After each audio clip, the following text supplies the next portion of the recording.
Selamat datang di Alur Donghua. Sebelum mendengarkan, jangan lupa subscribe, like, komen, dan share ya, biar Mimin tambah semangat. Selamat mendengarkan. Jadi, apakah semua orang di sini setuju untuk menjadikan murid Yuan sebagai murid mereka? Long Yijun bertanya kepada mereka beberapa saat kemudian. Dan dia melanjutkan, sejujurnya, bakatnya terlalu besar untuk kita simpan sendiri. Jadi, daripada bersikap egois, akan lebih baik jika kita semua berkontribusi untuk mengajarinya tentang dunia kultivasi demi hasil terbaik. Lagi pula, hal itu dapat berdampak negatif pada perkembangannya jika dia hanya memiliki satu guru. Saya tidak keberatan dengan keputusan itu, kata Bailing dengan ekspresi tenang di wajahnya. Aku juga tidak, kata Tetua Sin. Semua orang di sana kemudian menoleh untuk melihat Tetua Shan yang memasang ekspresi sulit dibaca di wajahnya yang cantik. Setelah terdiam sejenak, dia menghela napas panjang. Baiklah, aku akan berbagi dengannya. Meskipun aku lebih suka memilikinya untuk diriku sendiri, apa yang dikatakan ketua sekte masuk akal.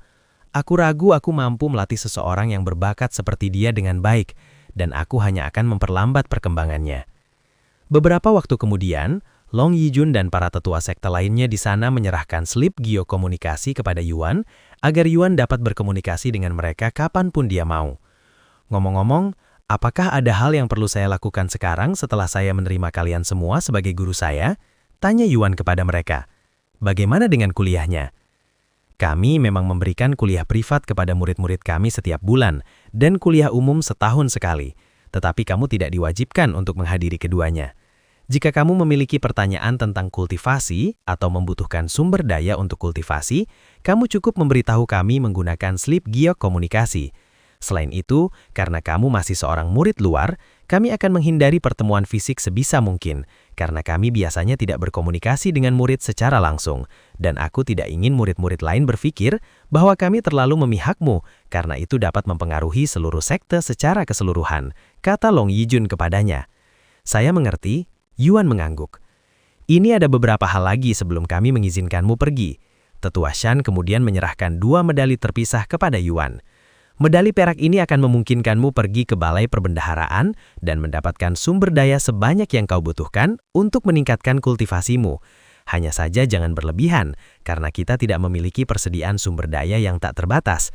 Aku akan berbicara dengan tetua yang bertanggung jawab di sana dan memberitahunya tentang keberadaanmu untuk menghindari masalah.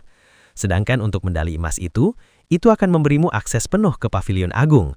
Aku juga akan memberitahu tetua yang bertanggung jawab atas tempat itu tentangmu. Jangan sampai hilang, akan jadi masalah jika seseorang yang tidak seharusnya memilikinya mendapatkannya. Aku tidak akan kehilangan mereka, kata Yuan dengan ekspresi serius di wajahnya. Beberapa waktu kemudian, Tetua Shan berkata kepada Yuan, ikutlah denganku adikku, aku masih harus memberimu pil yang akan menyamarkan tingkat kultivasi aslimu. Namun aku tidak membawanya, jadi kita harus mengambilnya di kamarku. Oke. Yuan mengangguk polos tanpa berpikir terlalu lama. Namun Tetua Sin menghalangi jalan Yuan dan berkata kepada Tetua Shan, kau bisa kembali sendiri dan datang kembali ke sini setelah mendapatkan pilnya.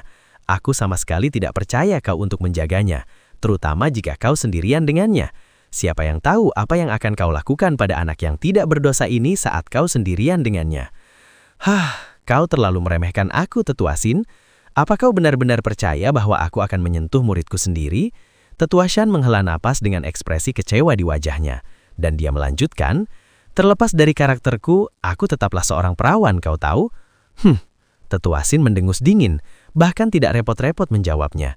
Baiklah, aku akan segera kembali. Tetua Shan menggelengkan kepala sebelum meninggalkan gedung. Saat Tetua Shan pergi mengambil pil, Long Yijun menyerahkan medalinya kepada Yuan dan berkata, ini adalah medali kekuasaan mutlak, dan hanya ketua sekte yang dapat memberikannya. Selama kau memilikinya, tidak seorang pun di sekte ini akan berani menyentuhmu. Namun jangan memamerkannya setiap ada kesempatan, dan tentu saja jangan sampai hilang. Terima kasih, Yuan mengangguk sambil melempar medali lain ke cincin spasialnya. Setelah Tetua Shan kembali beberapa menit kemudian, dia menyerahkan sebuah pil hitam seukuran kuku jari tangan kepada Yuan. Makanlah ini, dan tidak seorang pun kecuali para guru roh dan di atasnya yang akan dapat mengetahui tingkat kultivasi aslimu. Tetua Shan menyerahkan pil itu kepadanya. Pil penyembunyian, tingkat 2, kemurnian 92%. Efek, menyembunyikan basis kultivasi Anda sementara sebanyak 7 level selama 30 hari. Deskripsi, hanya berfungsi jika Anda berada di bawah level Master Roh. Setelah melemparkan pil itu ke mulut dan menelannya dengan bantuan air, Yuan bisa merasakan auranya ditekan, namun kekuatannya tetap sama. Nah, sekarang kamu hanya seorang murid roh tingkat 7, cukup untuk memenuhi syarat sebagai murid inti, kata Tetua Shan setelahnya. Beberapa saat kemudian, Long Yijun dan para tetua sekte lainnya di sana membuka portal lain menuju ujian murid dan berkata kepada Yuan, "Setelah kamu kembali ke tempat ujian, masuklah melalui gerbang di belakang tablet pemahaman dan kamu akan diteleportasi ke area berkumpul di mana semua orang yang telah lulus ujian akan berkumpul. Ini tokenmu, ini bukti bahwa kamu telah lulus ujian murid. Meskipun kita tidak akan bertemu sama sementara, tetapi kami akan selalu mengawasimu. Jadi nikmatilah hidup sebagai murid sampai alam mistik dibuka," kata Tetua X1 kepadanya. "Semoga berhasil adik Yuan," kata Bailing kepadanya. "Cobalah untuk tidak menimbulkan terlalu banyak masalah," kata Tetua Xin sambil tersenyum. Terakhir, Tetua Shan berkata kepadanya sebelum mencium telapak tangannya dan meniupkannya ke arahnya, "Jika kau merasa kesepian, datanglah menemuiku di puncak bunga. Sampai jumpa lagi nanti para senior, terima kasih atas segalanya selama ini." Yuan membungkuk kepada mereka sebelum memasuki portal dan menghilang dari ruangan.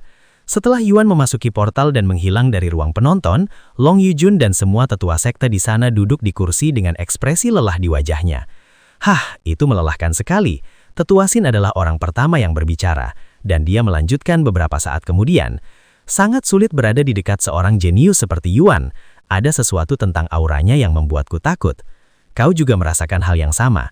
Meskipun aku tidak bisa menjelaskan apa itu, ada sesuatu yang menakutkan tersembunyi di dalam Yuan, dan rasanya seperti selalu ada dua pasang mata yang mengawasiku setiap saat, kata Long Yijun sambil punggungnya basah kuyup oleh keringat. Mungkin aku hanya membayangkan, dan itu hanya aura alaminya. Akan segera terjadi gelombang besar yang menyapu seluruh dunia kultivasi, terutama setelah alam mistik dibuka, ketika keberadaan Yuan akan diketahui oleh seluruh dunia, dan semua sekte elit di luar sana. Dan kita perlu bersiap sebelum itu terjadi, atau kuil inti naga kita akan berada dalam bahaya, kata Tetua Xuan kepada mereka dengan ekspresi serius di wajahnya. Ya, ini adalah resiko serius yang diambil kuil inti naga kita, tetapi inilah yang biasanya terjadi ketika seorang jenius luar biasa muncul di dunia kultivasi, kata Long Yijun, dan dia melanjutkan. Namun, kita tidak boleh takut mengambil resiko, atau kuil inti naga kita tidak akan pernah berada di puncak lagi. Ngomong-ngomong, aku baru menyadari ini, tapi kita belum pernah bertanya pada Yuan teknik kultivasi macam apa yang dia terima dari tablet pemahaman. Karena hasil ujiannya berada di tingkat pendiri, ada kemungkinan besar dia mempelajari teknik yang sama dengan yang dipelajari pendiri kita, teknik peringkat dewa jika rumornya benar. Bailing tiba-tiba berkata kepada mereka. Tidak perlu bertanya padanya, karena aku sudah menyaksikannya sendiri, kata Long Yijun. Benarkah? Teknik apa yang dia pelajari? Tanya Bailing dengan ekspresi penasaran di wajahnya. Long Yijun memejamkan matanya untuk mengingat mata emas Yuan sebelum berbicara beberapa saat kemudian. Teknik yang digunakan pendiri kita untuk mendominasi surga bawah. Itu adalah teknik luar biasa yang memungkinkannya untuk sepenuhnya membekukan gerakan lawannya dengan menanamkan rasa takut yang mendalam ke dalam jiwa mereka hanya dengan tatapan. Menurut beberapa catatan yang ditulis oleh saksi yang telah melihat pertempuran pendiri kita, mata pendiri kita akan bersinar keemasan setiap kali dia mengaktifkan teknik ini. Dan ketika aku bertemu Yuan untuk pertama kalinya setelah dia menyelesaikan ujiannya, matanya bersinar keemasan, dan itu mampu membuat bahkan seorang master roh tingkat puncak sepertiku merasa takut. Suasana di tempat itu langsung menjadi hening setelah Long Yijun menyelesaikan kalimatnya. Jika Yuan benar-benar mempelajari teknik pendiri kita, ada kemungkinan besar dia akan mendominasi surga bawah seperti yang dilakukan pendiri, hanya masalah kapan dia akan mencapainya, kata Tetua Xian dengan ekspresi serius di wajahnya untuk pertama kalinya. Oleh karena itu, kita harus melindunginya dengan segala cara. Aku setuju dengan Tetua Shan. Pendiri kita sangat bertalenta pada zamannya, sehingga belum ada seorang pun yang berhasil mencapai ketinggiannya, bahkan 100.000 tahun kemudian. Jika Yuan, yang memiliki bakat yang bahkan melampaui pendiri, kita harus memastikan dia tumbuh dengan baik, kata Bailing. Jika kita bisa melindungi Yuan sampai dia mampu menguasai surga bawah, kuil inti naga kita akan kembali berjaya. Namun jika kita gagal, kuil inti naga kita mungkin akan runtuh, kata Tetua Xian dengan ekspresi berpikir di wajahnya. Apakah perlu memikirkan hal ini? Tentu saja, kita akan melindungi Yuan, meskipun harus mempertaruhkan seluruh kuil inti naga. Aku yakin pendiri juga akan mengatakan hal yang sama jika beliau ada di sini. Long Yijun berdiri dan berkata, "Aku setuju dengan ketua sekte. Siapa tahu bakat apa lagi yang mungkin disembunyikan Yuan," kata tetua Xuan. "Kalau begitu, sudah diputuskan. Kita akan melindungi Yuan dengan segala cara." Tetua Xuan dan tetua Bai mengangguk. Seseorang yang jauh lebih berbakat daripada pendiri kita, aku sudah bisa membayangkan bagaimana reaksi para wanita begitu mereka tahu tentang Yuan. Karena itu, aku harus memanfaatkan situasi ini dan menjadi yang pertama bertindak. Tetua Xian terkekeh dengan ekspresi aneh di wajahnya. "Apakah kamu tidak punya rasa malu, Tetua Xian? Kamu sudah berusia 300 tahun, sementara Yuan baru berusia 18 tahun. Dia akan memilih murid-murid sebelum memikirkanmu." Tetua Xian tertawa bahak-bahak. "Usia seseorang menjadi tidak penting ketika kalian berdua adalah kultivator, terutama di tingkat yang lebih tinggi. Kamu hanya iri karena aku mengejar Yuan, sementara aku menolak kamu 200 tahun yang lalu." Tetua Xian menatap Tetua Xian dengan sengingai di wajahnya. Tetua Xian terdiam setelah mengingat masa mudanya ketika ia tergila-gila pada Tetua Xian, tetapi akhirnya ditolak olehnya. "Apa kamu harus membahas itu? Itu sangat licik," dia mengalah sesaat kemudian. Sementara itu, setelah memasuki portal, Yuan kembali ke ruang ujian dengan tablet pemahaman emas yang masih berdiri di sana. Yuan mendekati lempengan emas itu dan membungkuk di hadapannya. "Terima kasih untuk segalanya. Aku akan berusaha sebaik mungkin untuk menemukan warisanmu di kuil naga dan bertemu dengan dirimu yang sebenarnya di suatu tempat di surga atas."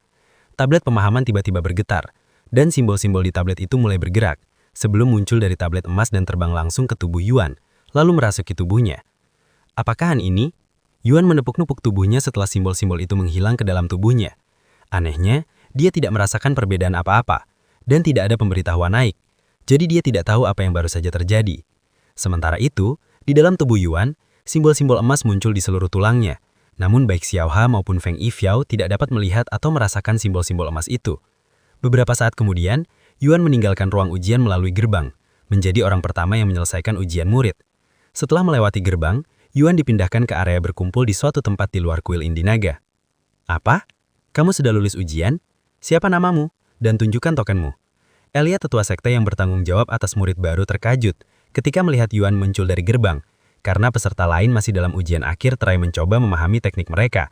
Dan bahkan jika beberapa dari mereka sudah berhasil memahami 10% sebelum periode 7 hari, mereka selalu akan mencoba mempelajari teknik itu sebanyak mungkin sebelum waktu mereka habis. "Ini dia, nama saya Yuan." Yuan menunjukkan token yang membuktikan bahwa dia memang telah lulus ujian. Setelah Elia, tetua sekte, memastikan keaslian token itu, mereka berkata pada Yuan, "Baiklah, ikutlah saya untuk mengambil seragam dan token identitasmu." Yuan kemudian mengikuti Elia, tetua sekte, masuk ke dalam gedung ini, di mana dia diberikan 3 set seragam murid pengadilan luar. "Berapa usiamu? Dan apa tingkat kultivasimu?" Elia, tetua sekte itu kemudian bertanya padanya. "Berusia 18 tahun, murid roh tingkat 7, jawab Yuan. Murid roh tingkat 7? Itu cukup tinggi untuk usiamu, dan kau sudah memenuhi syarat untuk mengikuti ujian murid pengadilan dalam. Namun, kau harus menjadi murid setidaknya selama 1 bulan sebelum dapat mengikuti ujian." Setelah mencatat informasi Yuan ke dalam buku catatan, tetua sekte menyerahkan token identitas Yuan dan sebuah barang lain sebelum berbicara. "Ini adalah buku peraturan kuil inti naga. Di dalamnya terdapat semua hal yang boleh dan tidak boleh kamu lakukan sebagai murid sekte. Jika kamu melanggar peraturan apapun, kamu akan dikirim ke aula disiplin untuk dihukum. Jika kamu melanggar cukup banyak peraturan atau satu peraturan utama, status muridmu akan dicabut dan kamu tidak akan lagi menjadi murid sekte. Dan dalam skenario terburuk, kultivasimu akan lumpuh sebelum diusir dengan kemungkinan kematian. Oleh karena itu, saya sangat menganjurkanmu untuk membaca dan menghafal seluruh buku peraturan ini." "Saya mengerti," Yuan mengangguk. Selain itu, akan ada kuliah singkat yang akan diadakan nanti yang wajib dihadiri oleh semua murid yang baru diterima sebelum mereka diizinkan masuk ke sekte. Karena kuliah ini akan mengajarkan kalian lebih banyak tentang sekte dan hal-hal yang diharapkan dari kalian sebagai seorang murid. Namun, karena kalian telah menyelesaikan ujian jauh lebih cepat daripada yang lain, kalian harus menunggu beberapa hari hingga ujian murid berakhir. Tetua sekte itu kemudian menunjuk ke sebuah bangunan panjang dengan banyak pintu yang tidak terlalu jauh dari mereka dan berkata, "Kalian bisa tinggal di salah satu ruangan itu sampai saat itu. Ceramah akan diadakan 7 hari lagi ketika ujian resmi berakhir. Manfaatkan waktu ini untuk membaca buku peraturan." "Baik, terima kasih senior." Yuan membungkuk kepada tetua sekte sebelum masuk ke salah satu ruangan. Begitu masuk ke dalam ruangan, Yuan menatap tempat kecil itu dengan ekspresi tak bisa berkata-kata. Hampir tidak ada ruang kosong di ruangan itu, dan selain tempat tidur kecil yang sebenarnya tidak bisa disebut tempat tidur karena seluruhnya terbuat dari batu dan toilet, tidak ada apapun lagi di ruangan itu. Aku harus tinggal di sini selama seminggu penuh. Ini konyol. Yuan menghela napas panjang sebelum duduk di tempat tidur yang dingin dan keras. Untungnya, dia bisa langsung keluar dari permainan dan menunggu di dunia nyata di dalam kamarnya yang nyaman. Namun, hal seperti itu mustahil bagi orang-orang di dunia ini, dan Yuan merasa kasihan kepada mereka. Selamat atas keberhasilanmu dalam ujian murid dan menjadi murid kuil inti naga kakak Yuan. Suara Xiao Hua tiba-tiba bergema di dalam kepala Yuan. Oh, Xiao Hua, terima kasih. Dan rasanya sudah sangat lama sejak terakhir kali aku mendengar suaramu, kata Yuan. Xiao Hua selalu bersama kakak Yuan dan selalu mengawasinya, kata Xiao Hua. Selamat Tuan Muda, sepertinya Anda telah mempelajari teknik ampuh lagi. Suara Feng Yixiao terdengar selanjutnya. Terima kasih Feng Feng. Karena sebagian besar peristiwa terjadi di dalam pikiran Yuan, baik Xiao Hua maupun Feng Yixiao tidak mengetahui tentang Yang Agung atau apapun yang terjadi di dalam ruang khusus tersebut. Setelah berbicara dengan Xiao Hua dan Feng Yixiao beberapa menit, Yuan mengambil buku peraturan kuil inti naga dan mulai membacanya dengan seksama. Tidak berani melewatkan satu kalimat pun karena dia tidak ingin secara tidak sengaja melanggar peraturan apapun. Dilarang bertarung antar murid. Jika kalian memiliki masalah dengan murid lain, selesaikan di atas panggung setelah memberitahukan kepada tetua sekte. Pelanggar akan dihukum dengan kurungan isolasi selama 3 bulan di gawa disiplin. Pembunuhan, pemerkosaan, dan perilaku tercela serupa lainnya tidak akan ditoleransi di sekte ini. Pelaku akan mengalami penurunan kultivasi dan pencabutan status murid. Segala bentuk pengkhianatan terhadap sekte akan dihukum mati dengan pemenggalan kepala. Yuan menghabiskan hampir sisa waktunya bermain untuk membaca dan menghafal buku peraturan yang berisi lebih dari 100 halaman. Setelah tiba waktu makan malam, Yuan keluar dari permainan dan menunggu Yurao kembali. Kakak, apakah kamu masih bermain game? Tanya Yurao setelah memasuki kamarnya. Aku di sini Yurao, dan aku ingin meminta maaf karena melewatkan makan malam dan sarapan. Aku terlalu sibuk dengan ujian murid sehingga lupa waktu, kata Yuan dengan nada meminta maaf. Jangan khawatir saudaraku, aku akan memaafkanmu karena kamu muncul lagi di pengumuman setelah mempelajari keterampilan tingkat kuno. Ceritakan semuanya kepadaku saat aku kembali membawakan makan malammu, oke? Oke. Yurao kemudian meninggalkan ruangan untuk menyiapkan makan malam. Setengah jam kemudian, Yurao kembali ke kamarnya dan Yuan mulai menceritakan semua yang telah dialaminya dalam ujian murid, termasuk pertemuannya dengan Yang Agung dan warisannya. Kamu butuh makanan lagi, kakak?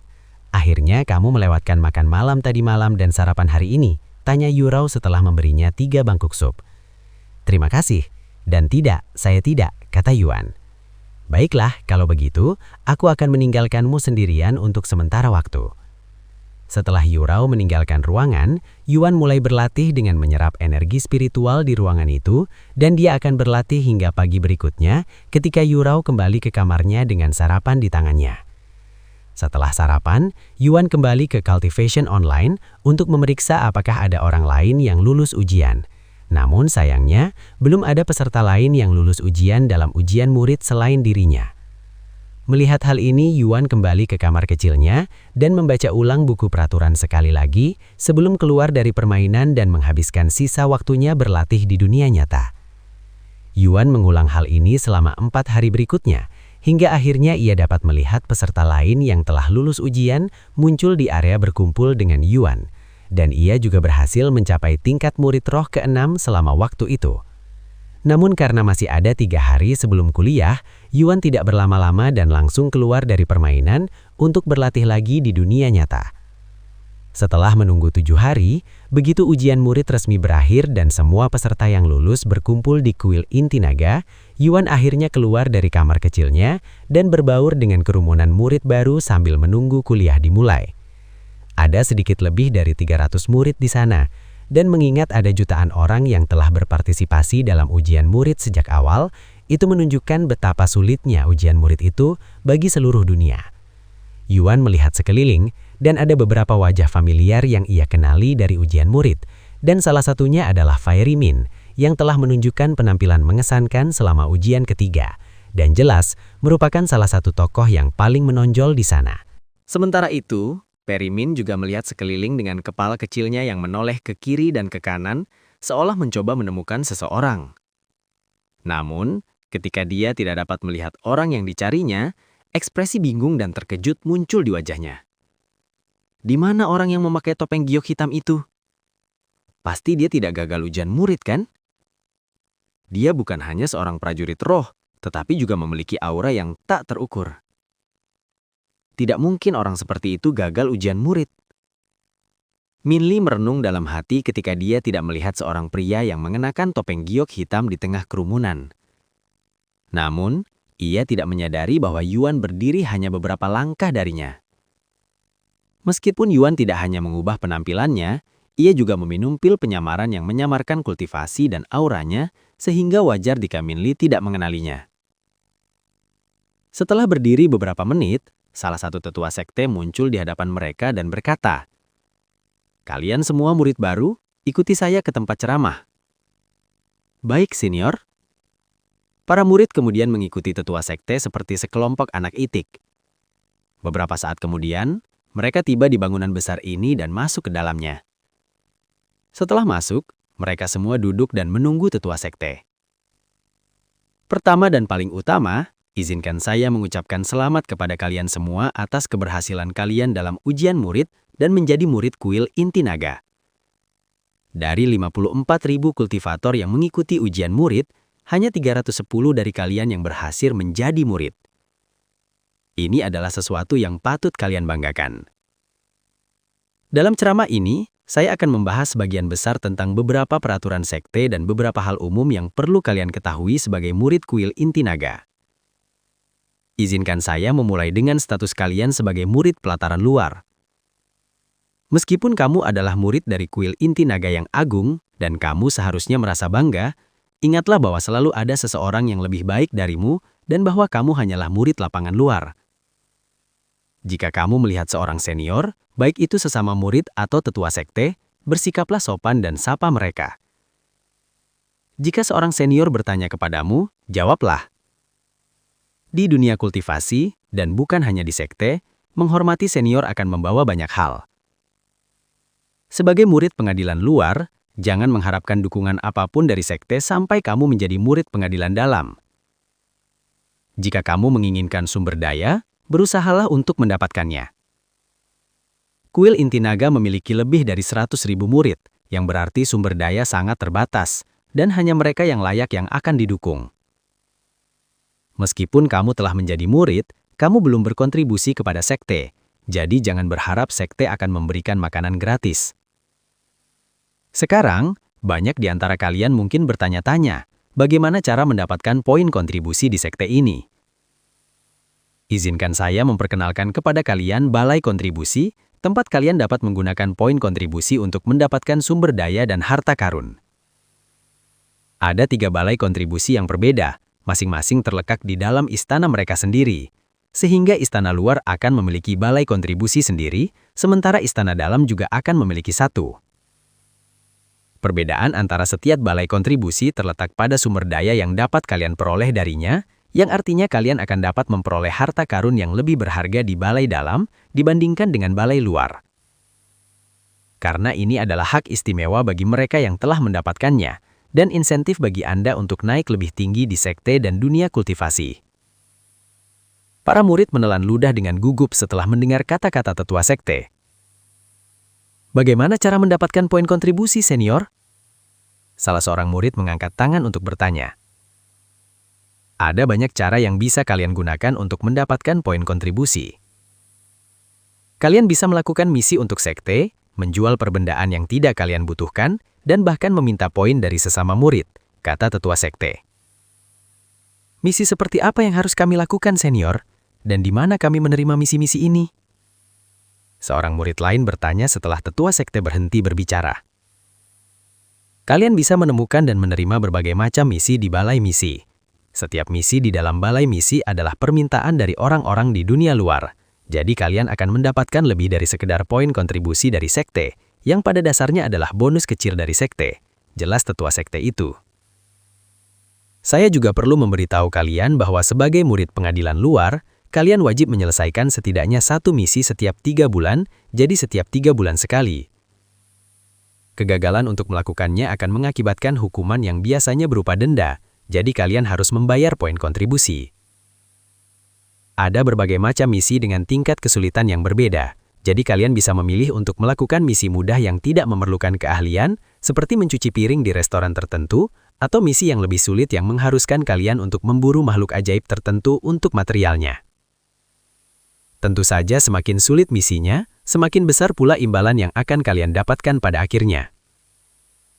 Namun, jangan mengunyah lebih dari yang sanggup kalian gigit, karena sudah banyak kejadian yang mengakibatkan kematian murid, karena murid tersebut dengan angkuh atau bodoh mencoba mencantang sesuatu yang bahkan tidak layak untuk ditantangnya. Beberapa saat kemudian, tetua sekte melanjutkan. Baiklah, saya rasa saya sudah cukup menjelaskan tentang poin kontribusi. Sekarang mari kita bahas tentang apa arti sekte bagi kalian sebagai murid pelataran luar. Pertama dan paling utama, kalian tidak diperbolehkan meninggalkan sekte tanpa seizin dari sekte kecuali kalian sedang menjalankan misi. Dan hanya murid pengadilan dalam dan di atasnya yang diperbolehkan meninggalkan sekte sesuka hati. Jika kalian perlu pergi ke sesuatu tempat, kalian harus pergi ke balai penerimaan dan menyatakan alasan kalian meninggalkan sekte. Jika sekte menganggapnya masuk akal, mereka akan mengizinkan kalian pergi. Jika kalian berada di luar untuk sebuah misi, kalian tidak diperbolehkan berkeliaran terlalu jauh. Jika kalian meninggalkan sekte terlalu lama tanpa pertanggungjawaban dan dalam jangka waktu yang tidak wajar, sekte akan menganggap kalian sebagai pembelotak atau telah meninggal dan mencabut status murid kalian. Ini sebagian besar untuk mencegah murid pengadilan luar menjadi tidak terkendali di dunia luar. Kalian bukan lagi manusia biasa, tetapi kultivator, murid dari sekte elit. Oleh karena itu, kalian harus belajar untuk memisahkan diri dari dunia fana. Jika kalian menghadapi masalah dengan kultivator lain saat berada di luar, cobalah untuk menyelesaikannya secara damai, terutama jika pihak lawan berasal dari sekte elit lain. Meskipun sangat umum bagi murid dari sekte lain untuk saling bertarung dan sekte kita tidak melarang pertarungan melawan orang lain, kalian harus tahu bahwa ada orang dan tempat yang tidak boleh kalian sakiti. Ingatlah itu karena kuil inti naga bukanlah tempat yang tak terkalahkan di dunia kultivasi yang luas ini. Setelah membicarakan beberapa hal lagi mengenai status mereka sebagai murid pengadilan luar, tetua sekte mulai berbicara tentang beberapa peraturan sekte. Hal ini dapat ditemukan dalam buku peraturan kalian, tetapi saya tetap akan menyebutkannya karena hal ini masih sering terjadi di antara murid-murid dari semua tingkatan. Jika kalian berselisih dengan murid lain, sebelum kalian berkelahi di tengah sekte dan menghancurkan harta benda sekte, atau secara tidak sengaja melukai murid lain, carilah tetua sekte untuk menyelesaikannya. Jika itu tidak cukup, kalian dapat menantang lawan untuk bertarung secara resmi di arena, di mana kalian bebas bertarung sepuasnya. Namun kalian tidak diperbolehkan membunuh lawan. Jika kalian berdua benar-benar saling membenci sampai-sampai tidak mau hidup di dunia yang sama, kalian dapat meminta duel maut, dan kalian akan dapat membunuh lawan kalian selama duel tersebut. Namun, begitu kalian menyetujui duel maut, sekte tersebut tidak akan lagi melindungi kalian apapun yang terjadi, dan kalian akan berada di bawah belas kasihan lawan kalian dan sebaliknya. Oleh karena itu, jangan meminta duel maut jika kalian takut mati. Setelah membahas beberapa aturan penting lainnya yang tidak boleh mereka langgar, para tetua sekte bertanya kepada para murid, "Apakah ada di antara kalian yang ingin bertanya kepada saya sebelum saya mengizinkan kalian semua menjalani hidup sebagai murid?" "Di mana kita tinggal, tetua sekte?" Salah seorang murid mengangkat tangannya dan bertanya. "Lencana identitasmu akan menunjukkan lokasi tempat tinggalmu, dan juga berfungsi sebagai kunci rumah, jadi jangan sampai hilang. Selain itu, semua murid pengadilan luar diwajibkan memiliki teman sekamar. Meskipun demikian, akan ada beberapa pengecualian jika kamu berasal dari keluarga terkemuka." Tetua sekte itu melirik Minli sejenak sebelum melanjutkan. "Ada pertanyaan lagi?" "Kapan kita bisa mulai mengikuti ceramah dari para tetua sekte?" tanya murid lainnya. "Kalian bisa berpartisipasi kapanpun kalian mau. Akan ada setidaknya 2 ceramah seminggu dari para tetua sekte yang berbeda di puncak pendidikan, jika kalian ingin mendengarkan ceramah tersebut. Tentu saja mereka hanya muncul sekali dalam setahun. Setelah beberapa menit lagi menjawab pertanyaan para murid, tetua sekte membagikan buku lain kepada semua orang di sana dan berkata, "Ini adalah buku panduan yang menyebutkan semua lokasi dan bangunan di dalam kuil inti naga, dan menjawab sebagian besar pertanyaan yang sering ditanyakan. Bahkan jika Anda mencari sesuatu yang spesifik, semuanya seharusnya ada di dalamnya." Setelah kalian menyelesaikan kuliah pertama, saya akan membiarkan kalian semua merasakan sendiri kehidupan sebagai murid kuil inti naga. Terima kasih senior. Semua murid kemudian berdiri dan membungkuk kepada tetua sekte sebelum meninggalkan gedung dengan gembira dan antusias. Namun tepat saat Yuan mendekati pintu, tetua sekte tiba-tiba meraih lengannya dan berkata, "Silakan tinggal di sini sedikit lebih lama, murid Yuan." "Oh, oke." Yuan mengangguk dengan ekspresi terkejut di wajahnya.